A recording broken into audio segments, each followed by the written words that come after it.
The first signs of civil unrest since the Taliban returned to power in Afghanistan are emerging. Small demonstrations have been reported in a handful of cities. Witnesses say the Taliban shot dead 3 protesters who were waving the national flag in Jalalabad. Meanwhile, Taliban fighters are reported to have fired shots into the air to disperse crowds trying to reach Kabul Airport. The Islamist insurgents have said repeatedly that they have changed and want peace, but many Afghans find that hard to believe. Defiant scenes on the streets of Jalalabad. The Taliban may say they have changed, but their response to this show of dissent tells a different story. Dozens had gathered to lower the militant group's banner and raise the national flag when Taliban fighters opened fire. These distraught journalists say they were beaten as they tried to cover the protest. People with Afghan flags in their hands were chanting "Long live Afghanistan" and saying the flag shouldn't be desecrated. We were taking pictures and videos as they reached the roundabout. A Taliban started hitting me with a gun from behind as I was filming. Shots also rang out today outside the international airport in Kabul, as the Taliban sought to disperse crowds attempting to flee. As foreign evacuation flights ramp up, there were unconfirmed reports of a stampede at a gate at the airport. Meanwhile, the country's new rulers have been meeting other political forces. Taliban leader Mullah Abdul Ghani Baradar, who arrived back from exile on Tuesday, is expected to play a key role in negotiations. The Taliban say they are seeking to form an inclusive Islamic government. Speaking from exile in the United Arab Emirates, ousted President Ashraf Ghani backed talks between the militant group and top former government officials and said he was in talks to return to Afghanistan. More now from journalist Franz Marty in Kabul. Franz, what more can you tell us about these anti-Taliban protests? According to sources on the ground, the protests were organized on social media by civil society activists who put out messages when to go on the street and show support to the national flag.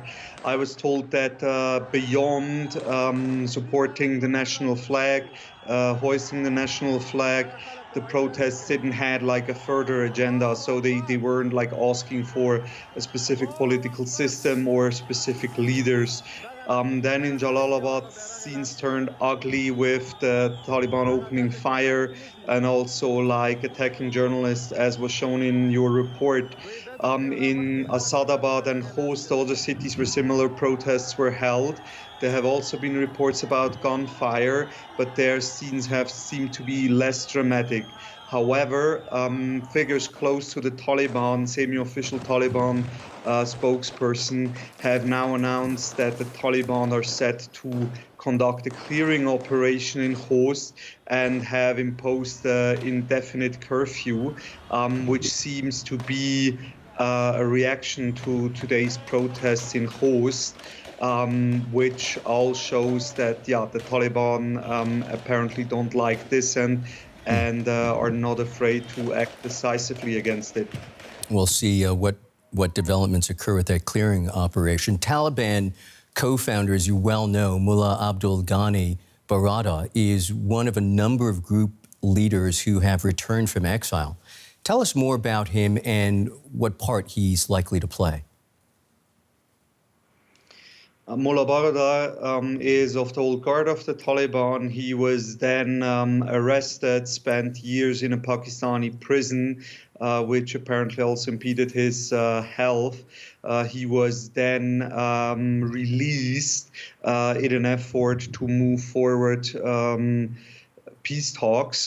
He was, upon his release, appointed as the leader of the political office and presided over the negotiations that led to the US-Taliban agreement signed in February 2020 and subsequent negotiations between the Taliban and the then Afghan government.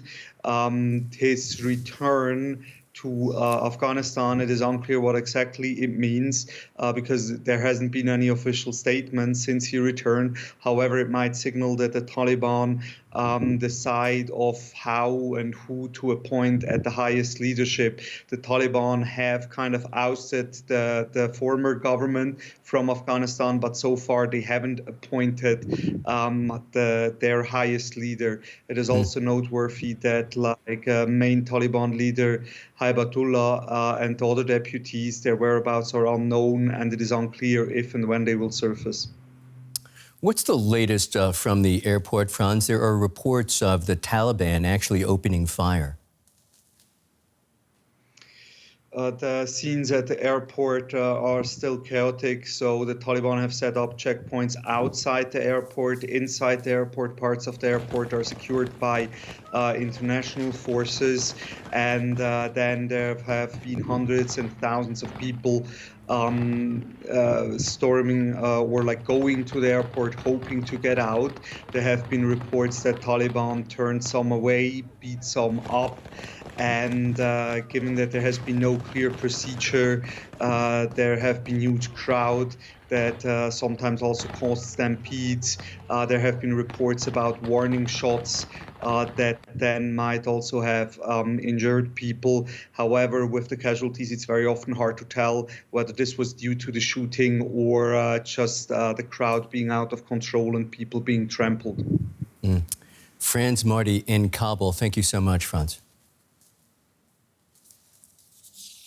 For more, we're joined by Mark Jacobson. He was an advisor to former U.S. Secretary of Defense Ash Carter and also served as Deputy NATO Representative in Afghanistan from 2009 to 2011. The German government has admitted, sir, operational errors in Afghanistan. President Biden continues to defend his decision. Was the troop withdrawal a mistake? Well, I've argued for months that the troop withdrawal is a mistake. The Biden administration set up a false choice between endless war and full withdrawal, and there were a lot of other choices. We know that a small U.S. And little larger NATO contingent, a total of about 7,000 troops or so, we now see what it was holding together. We also know that one of the major mistakes was making very clear to the Taliban and to the Afghan government that there would be no more air support. And I'm not sure any well-trained military would be able to operate against its enemy without air support. So those were major mistakes. There were other things that could have been done. A longer-term training mission, which is not war, to help the Afghan National Security Forces fight.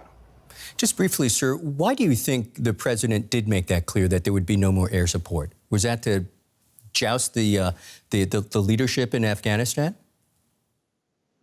It's an interesting thought, but what it really did was ended up encouraging the Taliban, showing them that there was a true point beyond which the Afghan National Security Forces would not be able to fight. I think that President Biden, as the administration's been saying, is laser focused on withdrawal, and I do not think that they gave good weight to the consequences. In fact, today there have been reports that the CIA explained to the White House that you would see this sort of collapse of the Afghan government. I don't know the timeline yet because I haven't read the report, but this is as we speak. In fact, right now, as we speak, the Secretary of Defense is briefing on this very subject, on what's going on in Afghanistan. In his remarks on Monday, Biden said, "We gave them every chance to determine their own future. What we could not provide them was the will to fight for that future." So essentially blaming the country's leaders and security forces for refusing to fight. Do you agree with that assessment? Absolutely not. There are 60,000 Afghan National Security Forces who've been killed fighting the Taliban. You still, to this day, and I know there's not much news coverage of it, if any, there are still Afghan units that are fighting the Taliban right now, whether up in Panjshir or in the south, units that refuse to surrender. If you think about the situation that ANSF were in, and then being told, look, we know the Taliban are in the middle of an offensive, but we're out of here and our air power's out of here. What choice did they really have but to lay down their arms and maybe cut a better deal to try and make sure their families were safe? I mean, the withdrawal is what made the collapse inevitable. What can international allies do, or maybe even have to do, to stabilize the situation in the country? Well, right now, the most important thing allies can do is get their foreign nationals and the Afghans who help support the NATO effort out. And I realize that the U.S. really has to bear the brunt of this effort, given the military heavy airlift capabilities. But we've seen, it's been really slow and problematic in Kabul. And without getting into the details, there are some glimmers of hope. But if the plan is to get 7,000 to 9,000 just Americans and Afghans and some other foreign nationals out per day, they're going to have to do a lot better. It's just been a couple of hundred, if that. The last couple of days. Let's hope today proves to be better. But the focus, again, has to be on getting people out, and then the international community can work together to hold the Taliban to what I think are empty promises about respect for human rights and women's rights. But if the Taliban want to go down that path, and the international community has to work together to hold them to that promise. Mark Jacobson, much appreciated, sir. Anytime. Thank you.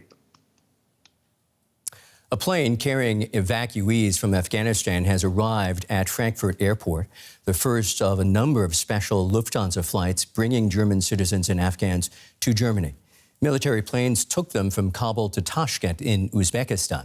From there, the Lufthansa flight brought them to Frankfurt. Germany has taken 500 people out of Afghanistan since the Taliban took over. Here are some of the first arrivals. It was really awful for my child. It was terrible for the three of us. People were shooting. The soldiers were shooting. They wanted to prevent people from storming the airport.